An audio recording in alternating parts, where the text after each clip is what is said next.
So hello hello hello everyone. आज की इस वीडियो में एक नया टॉपिक डिस्कस करेंगे हमारे चैप्टर नंबर 8 का, और इस टॉपिक का नाम है रिलेशनल डेटा मॉडल।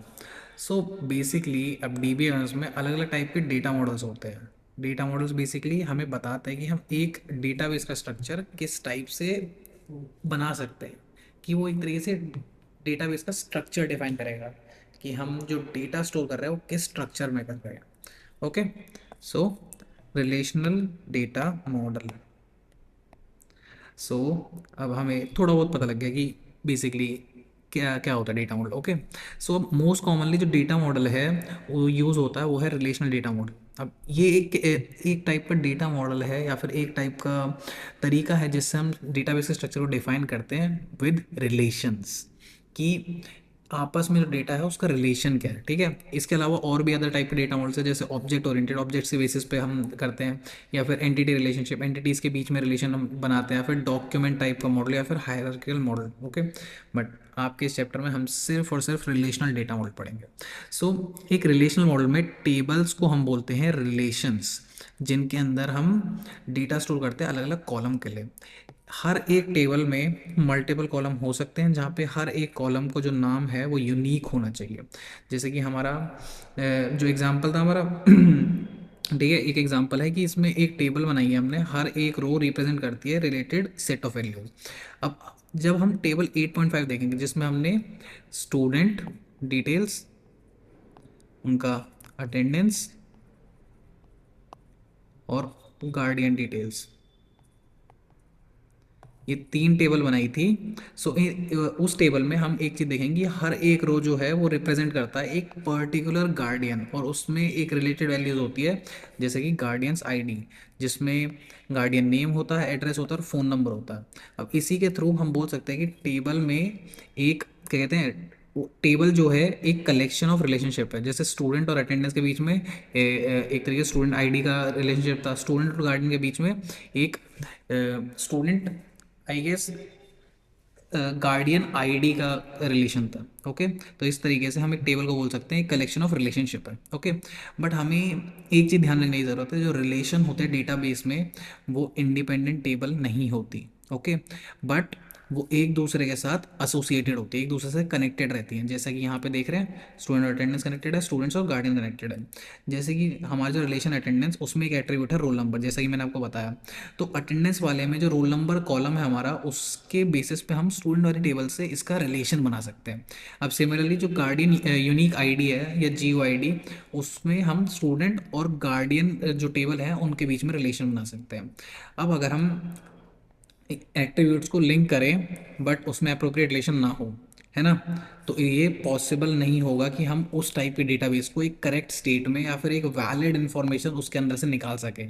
क्योंकि रिट्रीव करने के लिए हमें जैसे एक स्टूडेंट की सारी डिटेल्स रिट्रीव करने के लिए हमें एक रिलेशन बनाना पड़ेगा हर टेबल में, ताकि एक बारी में सारा का सारा डेटा आ सके। और अगर वो नहीं होगा, क्या कहते हैं, अप्रोप्रिएट रिलेशन, सो हम नहीं कर सकते ये काम ईजिली। यहाँ पे ये टेबल के बारे में दिया है, गार्डियन टेबल, इसमें जीओ आईडी, जी, guardian name, guardian phone, guardian address. अब गार्डियन यूनिक आईडी जो है वो गार्डियन वाली टेबल को स्टूडेंट वाली टेबल से कनेक्ट करती है। स्टूडेंट वाली टेबल में हमारे पास चार कॉलम है, सॉरी, जैसे कि roll number, student name, student date of birth और गार्डियन आईडी। अब नेक्स्ट हमारी टेबल है गार्ड अटेंडेंस, अटेंडेंस में अटेंडेंस डेट की कौन सी डेट की अटेंडेंस है, रोल नंबर और अटेंडेंस स्टेटस। अब इसमें हम रोल नंबर से इन दोनों को लिंक करते हैं। सो इसको हम एक तरीके से डायग्राम से समझ सकते हैं कि हम हमारी जो पूरा का पूरा स्टूडेंट अटेंडेंस का डेटाबेस है वो रिलेशनल डेटा मॉडल पे कैसे है, हम कैसे रिलेशन बना रहे हैं आपस में टेबल्स का। ओके, अब यहाँ पे थोड़ा डिस्क्रिप्शन दिया है कि स्टूडेंट जो हमारी टेबल है उसमें ये सारी डिटेल्स हैं, ये हमारा एट्रीब्यूट्स का डिस्क्रिप्शन है। एट्रीब्यूट्स मतलब अलग अलग टाइप की वैल्यूज़ जो हम उस टेबल में डाल रहे हैं, जैसे कि roll number, unique ID student की, student name, name of the student, date of birth एक स्टूडेंट का या फिर गार्डियन की यूनिक आईडी। अब नेक्स्ट अटेंडेंस वाला, अटेंडेंस वाले में सबसे पहले डेट की किस डेट को अटेंडेंस ले रहे हैं, next roll number, next attendance status की पी है या ए है। अब यहाँ पे एक और चीज़ लिखिए कि जो कॉम्बिनेशन है अटेंडेंस डेट और रोल नंबर का वो यूनिक होना चाहिए हर एक रिकॉर्ड में टेबल के। ओके, नेक्स्ट गार्डियन वाली टेबल के लिए हमारे पास जीओ आईडी, गार्डियन की यूनिक आईडी, गार्डियन का नेम, कॉन्टैक्ट नंबर और एड्रेस। ओके। अब नेक्स्ट एक चीज़ और देखेंगे हम, अब हर एक जो टपल है, टपल बेसिकली रो, एक रिलेशन में, रिलेशन बोलते हैं हम टेबल को, ठीक है। ये बेसिकली क्या बताता है हमें, ये एक रियल लाइफ या फिर रियल वर्ल्ड एंटिटी के बारे में बताता है, जैसे कि हमारे इस प्रीवियस एग्जांपल में स्टूडेंट, गार्डियन और अटेंडेंस के बारे में, रियल वर्ल्ड एंटिटी। ओके। अब अगर गार्डियन रिलेशन में, जो टेबल 8.5 में गार्डियन का रिलेशन है, अगर एक भी रो, जो रोज उसमें डेटा है, वो रिप्रेजेंट करेगा कोई फैक्ट कि गार्डियन के बारे में कोई डिटेल, तो हर एक कॉलम नेम जो गार्डियन टेबल के अंदर है वो उसको मीनिंग देगा कि उसका मतलब क्या है, उसमें क्या डेटा है। ओके। अब जो डेटाबेस है, जो कि मॉडल करा जाता है ऑन रिलेशनल डेटाबेस कॉन्सेप्ट, उसे बोलते हैं हम रिलेशनल डेटाबेस। जैसे कि हमारे ऊपर फिगर जो 8.4 थी, उसमें रिलेशन हमने दिखाया था गार्डियन का विद सम पॉपुलेटेड डेटा। अब थोड़ा बहुत टर्मिनोलॉजीज के बारे में पढ़ेंगे हम, इनके बारे में। सबसे पहले हमारा आ जाता है टर्मिनोलॉजी एट्रीब्यूट। अब एट्रीब्यूट बेसिकली क्या होते हैं, ये सारे आप एट्रीब्यूट्स बोल सकते हैं। ये कैरेक्टराइज करता है या फिर पैरामीटर्स होते हैं कि हम बेसिकली एक्सप्लेन करते हैं कि किस टाइप का डेटा हमें उस रिलेशन में स्टोर करना है। जैसे कॉलम में, ठीक है, किस टाइप का हमें डेटा स्टोर करना है। सो सिंपली ये रिलेशन का एक कॉलम होता है जिसमें हम स्पेसिफाई करते हैं कि एट्रीब्यूट्स, जिन्हें हम फील्ड्स बोलते हैं, किस टाइप का डेटा है, क्या मतलब है उस डेटा का। ओके। जैसे कि जी वाई डी, जी नेम, जी फोन या फिर जी एड्रेस, सारे के सारे एट्रीब्यूट्स हैं हमारे गार्डियन रिलेशन का। रिलेशन मैंने अभी बताया था, टेबल, एट्रीब्यूट, एक तरीके से कॉलम बोल सकते हैं आप। ओके। नेक्स्ट आ गया टपल। अब टपल क्या होता है, ये एक रो ऑफ डेटा होता है एक रिलेशन के अंदर, रिलेशन टेबल, जिसको हम टपल बोलते हैं। जैसे कि इस पूरी की पूरी टेबल में, ले सपोज फर्स्ट रो को हम देख रहे हैं जिसमें डिटेल्स हैं, ये पूरा का पूरा एक टपल है। इस टाइप से जितने भी हमारे पास रिकॉर्ड्स हैं, ये सारे के सारे टपल्स हैं। ओके। सो अब हमें समझ आ गया कि टपल्स बेसिकली एक रो ऑफ डेटा। अब अगर टेबल में n कॉलम है, तो एक टपल जो है वो रिलेशनशिप बनाएगा इन n रिलेटेड वैल्यूज के बेसिस के लिए। ओके। Next domain. अब डोमेन बेसिकली क्या होता है, ये सेट करता है एक वैल्यूज जिसके थ्रू एक एट्रीब्यूट जो है एक वैल्यू ले सकता है एक रो के अंदर। सो एक डेटा टाइप होता है बेसिकली, ठीक है, जिसमें हम स्पेसिफाई करते हैं कि जो डोमेन है एट्रीब्यूट का क्या होगा। जैसे कि स्टूडेंट रिलेशन में जब हम एट्रीब्यूट लिखते हैं roll number, so roll number सिर्फ और सिर्फ इंटीजर वैल्यूज ही एक्सेप्ट कर सकता है। सो डोमेन जो इसका है वो है इंटीजर वैल्यूज। सो बेसिकली जैसे आप पाइथन में पढ़ते थे data types, so basically domain एक तरीके से डेटा टाइप डिफाइन करता है। ओके। ऐसे ही जो कैरेक्टर है स्ट्रिंग का, वो डोमेन आ जाएगा, कहते हैं जो कैरेक्टर कैरेक्टर लेगा स्ट्रिंग्स, वो बेसिकली कौन सा एट्रीब्यूट यूज़ करेगा, एस नेम। ओके। नेक्स्ट आ गया डिग्री। अब डिग्री बेसिकली क्या बताता है, एक नंबर ऑफ एट्रीब्यूट्स एक रिलेशन में, कितने अलग अलग टाइप के एट्रीब्यूट्स हैं। सो एट्रीब्यूट्स हमारे बेसिकली ये हो गए। सो कितने टोटल हैं, 1 2 3 4, सो इसकी डिग्री हो गई 4। ओके। इसे बोलते हैं डिग्री ऑफ रिलेशन। जैसे कि हमारे पास ऊपर एग्जाम्पल में दिया गार्डियन, इस पे 4 अलग एट्रीब्यूट्स हैं, तो इसकी डिग्री हो गई 4। नेक्स्ट आ गया कार्डिनैलिटी। अभी हमने डिग्री बात करी जो कि कॉलम के बेसिस में करते हैं, अब कार्डिनैलिटी होता है कि कितने अलग अलग टपल्स निकाल सकते हैं, सो बेसिकली रोज। ओके। सो ये हो गया कार्डिनैलिटी ऑफ द रिलेशन। सो हमारी अबव एग्जाम्पल में 5 टपल्स थे, जैसे कि हम देख सकते हैं 1 2 3 4 5। ओके। अब नेक्स्ट हम कुछ तीन प्रॉपर्टीज़ पढ़ेंगे रिलेशन के बारे में, ठीक है। सो बेसिकली ये तीन प्रॉपर्टीज़ जो हैं ये रिलेशनल डेटा मॉडल फॉलो करता है। सबसे पहली प्रॉपर्टी दो रूल्स बताती है हमें, हर एक एट्रीब्यूट जो एक रिलेशन में है उसको यूनिक नाम होना चाहिए, कॉलम का नाम हमेशा यूनिक होना चाहिए। नेक्स्ट, एक सीक्वेंस ऑफ एट्रीब्यूट जो है रिलेशन में वो इममटीरियल होने चाहिए। ओके।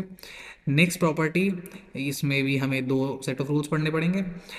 एक टपल एक रिलेशन के अंदर डिस्टिंक्ट होना चाहिए, मतलब उनकी जो वैल्यूज़ है वो सेम नहीं होनी चाहिए। जैसे कि अटेंडेंस में लेट्स सपोज हम दो टपल को देखें, तो उनकी अगर कोई भी क्या कहते हैं एट्रीब्यूट जो है कॉमन हुई, आइडेंटिकल हुई, सेम हुई, तो एक टपल जो रिलेशन का है वो यूनिकली आइडेंटिफाई नहीं हो पाएगा थ्रू इट्स कंटेंट। बट अगर वो यूनिक हुआ तो हम सॉरी, अगर वो एट्रीब्यूट्स जो एक टपल के अंदर है वो यूनिक हुए तो हम इसे आइडेंटिफाई कर सकते हैं एक दूसरे से। नेक्स्ट, एक सीक्वेंस ऑफ टपल जो रिलेशन में होता है वो इममटेरियल होना चाहिए, अगेन सेम चीज़ इममटेरियल होना चाहिए। टपल्स को कंसीडर नहीं करा जाएगा कि वो ऑर्डर्ड हों, चाहे वो एक टैबुलर फॉर्म में हो, वो किसी भी फॉर्म में हो सकता है। ज़रूरी नहीं है कि हमें जैसे फ़ोन नंबर है वो एक के बाद एक असेंडिंग ऑर्डर में लिखना है, नेम क्या कहते हैं अल्फ़ाबेटिकल में हो सकता है। दे ऑल डिपेंड्स हमारी रोल नंबर के बेसिस पे। ओके। अब थर्ड प्रॉपर्टी हमें बताती है कि सारे के सारी जो डेटा वैल्यूज़ हैं एक एट्रीब्यूट में, वो सेम डोमेन में होनी चाहिए, सेम डेटा टाइप। हम जैसे ही एक एट्रीब्यूट में डालेंगे, जैसे कि यहाँ पे स्टूडेंट नेम है, तो ऐसा नहीं है कि किसी का नेम जो है एक डिजिट्स के बेसिस में हो, नंबर के बेसिस में हो।